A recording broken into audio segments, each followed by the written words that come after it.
Good afternoon, everyone. Thank you so much for joining us here at Ontario Beach Park. I'm glad that everyone is here today, and I'm especially thankful that the governor is here to assess the damage that has been experienced here in Monroe County and our neighboring counties as well. As everyone knows, this area has been ravaged by tremendous problems with lake levels, and the damage has been widespread throughout the county of Monroe. I want to first thank all of our government partners who are here today, who have done just terrific work throughout this whole event. First of all, I want to thank all of the town supervisors who are here, who have worked cooperatively with the state and certainly the county as well to help our residents in need. I want to thank Mayor Warren as well, and I also want to say a special thank you to our sheriff for providing manpower to help us through the situation. I also want to say a big thank you to Governor Cuomo for providing us with the sandbag equipment and almost 150,000 sandbags that we have either used or will be using to help our residents in need. This is a time for us to stand shoulder to shoulder to address the needs of our residents, our businesses, and the entire shoreline of Lake Ontario and its tributaries as well. I want to thank again the governor for coming here to witness firsthand the devastation experienced by this community and to lend his support to all of us. We can count on the governor and is here standing with us, addressing the situation. Thank you very much to Governor Cuomo for being here. It is now my pleasure to introduce the governor of the state of New York, Andrew Cuomo.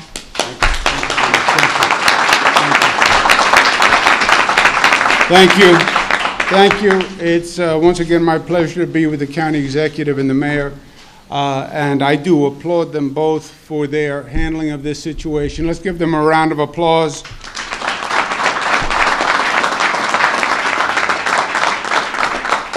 And I'm sorry for all the hardship the residents who are affected by the Lake Ontario flooding are going through right now. We just did a tour, and there's no doubt that homeowners are nervous, and many of their homes are being impacted with flooding. And flooding, I've been through this several times. It does tremendous damage to a home, and it's not easily resolved. So we understand the severity of the situation. Lake Ontario is the highest it's been in over 20 years. It's risen 25 inches since the beginning of April. Army Corps of Engineers project that the lake will continue to rise another 3 inches by May 28th. If that happens, if that projection comes true, it'll make this situation even worse.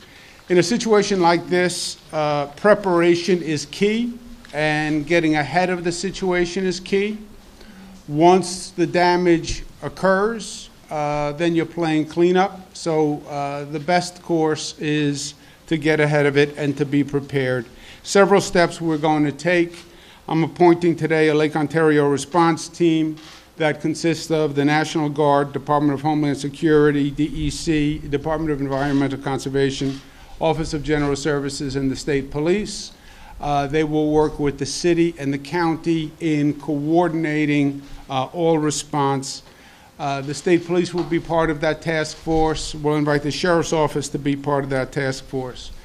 Second, we are now accumulating in this area equipment from all across the state. So if the flooding does get worse, we'll have the equipment here.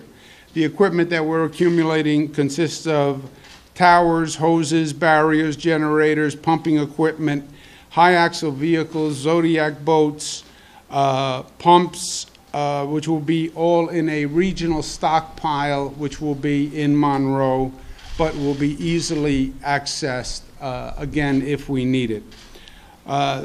Third, we're going to have a number of state police on alert and available if the situation requires it.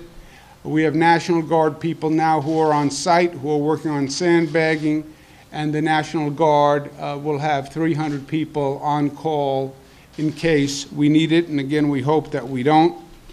Fourth, I am declaring a state of emergency today. What that allows are state agencies more flexibility and speed in actually being responsive to the situation. For example, the Department of Environmental Conservation, if you need a permit to direct the stream or do some work, a permitted DEC can take weeks and weeks. Once a state of emergency is declared, DEC can act literally the same day on granting permits, right? If you have a home that is in danger of being flooded and there is a way that you can divert the water and you need a permit to do that, the state agencies will be responsive. Likewise, agencies like the State Police, Office of General Services, once a state of emergency has been declared, they can accelerate contracting and waive regulations and guidelines in their agencies. Fifth, this is, as the county executive said, we have a short-term situation and a long-term situation. Short-term situation is potential flooding and how to avoid that and how to handle that. Long-term, I would like to say this will probably never happen again. I'd like to say that. I don't believe that to be the case. I can't tell you how many 100-year floods I've gone through in the past few years. There is no doubt that Mother Nature is roiled, and we're seeing extreme weather. Just to give you an idea, my 6 years as governor, I've had 9 weather-related emergencies. My father was governor for 12 years. He only had 11 weather-related emergencies. And during my father's tenure, the weather emergencies were high levels of snow on the thruway. There were no hurricanes, floods, Storm Irene, Storm Sandy. It didn't happen before, right? This is New York. We don't have hurricanes and tornadoes in New York. So there's no doubt that the weather patterns changed and there is extreme weather. And long term, we're going to have to prepare for it. And DEC is going to send coastal engineers now to look at the coastline. Let's start to prepare for a future where we have more flooding. And rather than respond on an emergency basis, let's respond on a strategic basis and look at where we have to build, break walls, et cetera, to stop the flooding. And DEC will be working on that simultaneously. There's a number that people can call if you need DEC's help, either short-term or long-term, or if you need a permit to do piping, et cetera, in your yard, 866-244-3839. As I said, we have a response team that's being assembled. We're not going anywhere. We'll be right here. We'll be here for the duration. If flooding does become a problem, we'll be in a position where we can bring all the resources to bear that we need, and the resources will be right here. I look forward to working closely with the county executive and the mayor, as we have in the past. The good news is this is not the first rodeo that New Yorkers have been through. We went through Storm Irene, Storm Sandy. We've had our share of emergencies. And the good news is that when things are at their worst is when New Yorkers are at their best. People really come together. And the people of this state come together like a family when people need help. And it's a beautiful thing to see. And we're not there yet. We're getting prepared. But whatever you need, people from all across the state will be there to help. With that, let me turn it over to Mayor Lovely Warren. Thank you.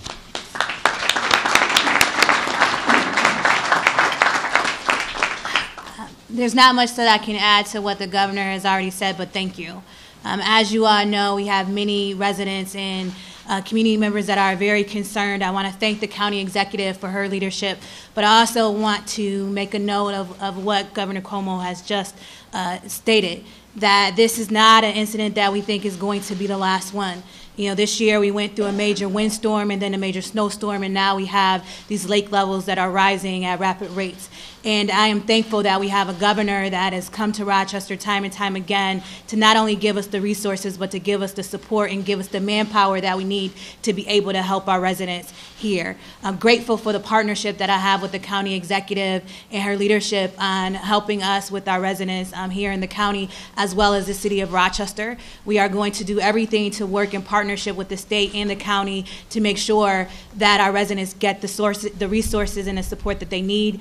I am going to lend my DES Commissioner Norm Jones to the task force to work with the people that the governor has assigned to make sure that the city of Rochester's residents are also represented on a task force as well. We know that there are many people that are afraid right now, but I can tell you that we have a governor and a team here in government that is paying very close attention to this and acting on it. And doing everything that we can to alleviate the concerns of our residents as it pertains to the flood, but also the long-term implications that we know will be coming down the pike. So again, thank you, Governor Cuomo, for your support and for your resources and manpower that you're dedicating to this area. And thank you to the county executive again for her support and leadership on this matter.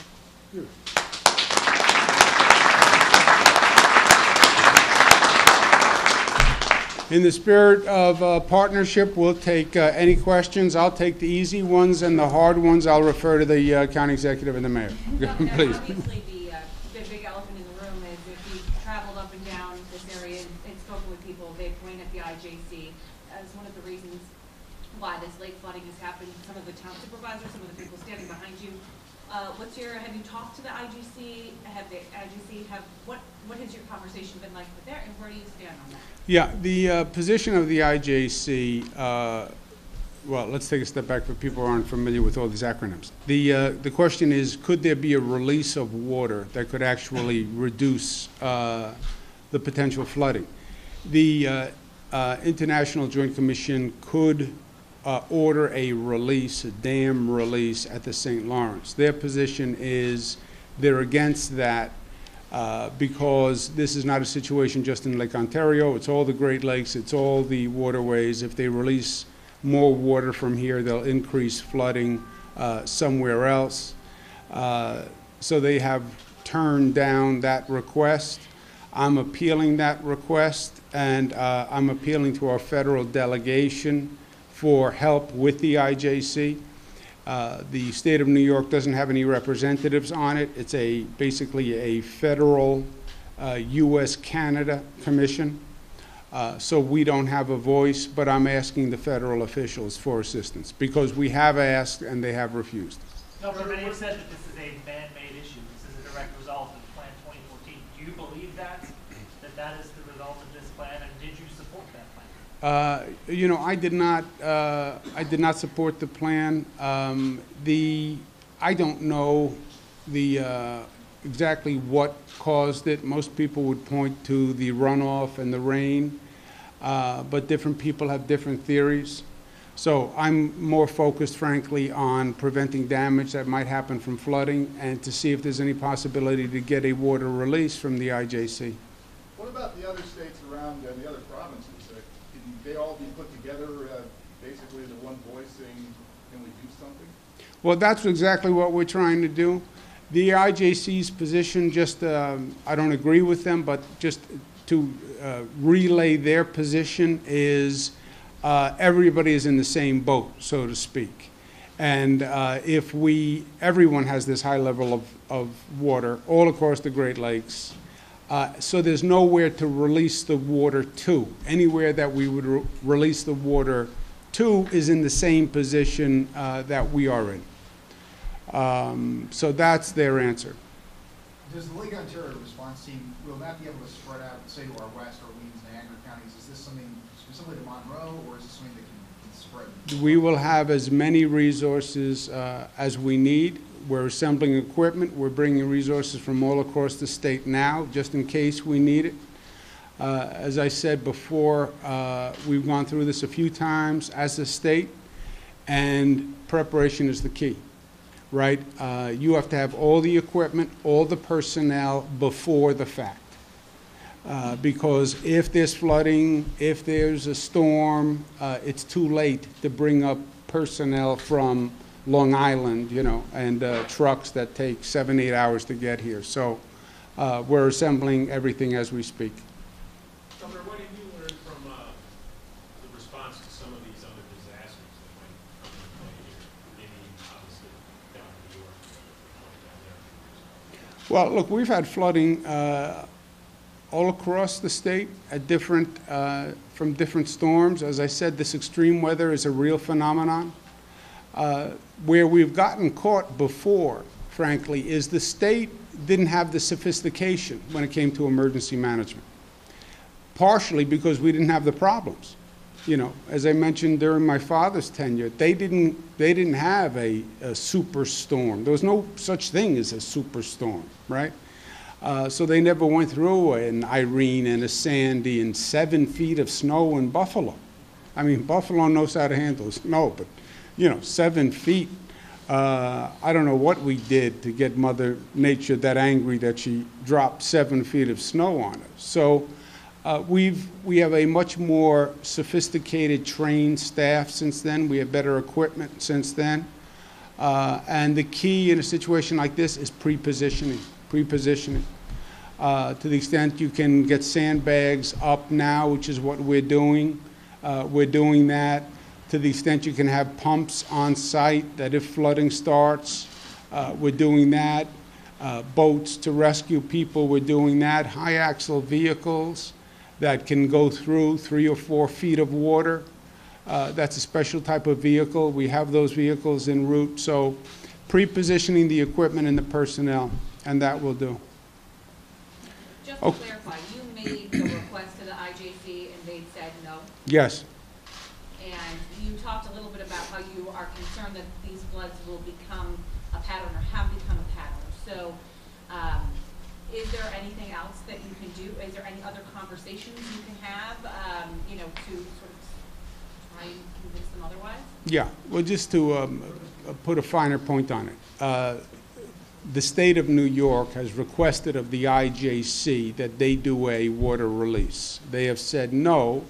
And again, their position, I don't agree with it, but just to state their position, it's that everybody's in the same situation. So you would, there's no way to release the water to that wouldn't do just as much damage as we're facing. I don't agree with that position. I'm appealing to our federal representatives because the state has no one on the commission. It's all national and Canadian. So I'm reaching out to our congressional delegation to intervene on our behalf. We are in the process of doing that literally as we speak. Long term, a situation like this, the shoreline is changing all over the state. It's changing downstate on Long Island, it's changing along the Hudson, and you can either say, well, this is a 1 in 100 year flood, which literally I have been told 5 times in this job. Don't worry, this is a 1 in 100 year occasion. It'll never happen again. And then it happened again and again and again. I would take this as the given, the quote unquote new normal, and to the extent I would expect to have flooding in the future. And let's make the modifications and the renovations that you have to make now to protect us in the future. If we have to build walls, we'll build walls. If we have to put in dunes, we'll put in dunes. Whatever it is, but I would not say to the people of Monroe, you know, don't worry, this is the last time this will happen, so let's just get through it. My guess is, and what most forecasters will say is, this is the new normal. This happens. Be prepared for it. Because the emergencies and the cost of the emergencies is actually more than doing the remediation work you need to do. I'd rather build a wall than fix the damage to hundreds of homes after a flood. Okay, and I want to thank the mayor once again and the county executive once again. These are not easy situations to handle, and I think their leadership has been extraordinary. So let's give them a round of applause. Thank you.